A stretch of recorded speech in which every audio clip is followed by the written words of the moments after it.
నరసింహారెడ్డి ఏంటి రాజరాజు వచ్చారు? ఏం రాకూడదా? రాకూడదని కాదు, ఇప్పుడు మీరు మినిస్టర్ కదా, ఒక్క ఫోన్ కాల్ చేసి ఉంటే నేనే వచ్చి మీ ముందు ఉండేవాడిని. అబ్బే అదేం లేదు దాదా, నీతో కొంచెం పని పడింది, అందుకే నీ దగ్గరికి నేను వచ్చాను. నాకు ఒక సమస్య వచ్చింది.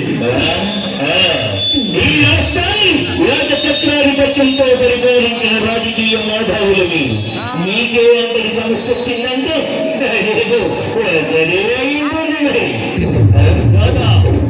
నాకు శివాజీ అనే ఎదురు తిరుగుతున్నాడు.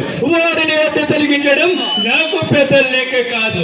కానీ వాడిని నేను ఏం చేసినా నా మినిస్టర్ పదవికి అడ్డంకిగా ఉంటుంది. అందుకే నరసింహారెడ్డి ఇప్పుడు తొలగించాలి అంటే చిటికలో వేసి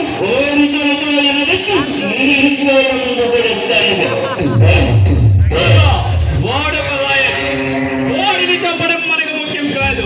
వాడి దగ్గర నా బిజినెస్ కు సంబంధించిన ఫైల్ ఉంది, అది ఎలాగైనా సాధించాలి. మిత్రమా, నేను ఉన్నప్పుడు నీ పలుకుబడి ఉపయోగించి నన్ను విడిపించి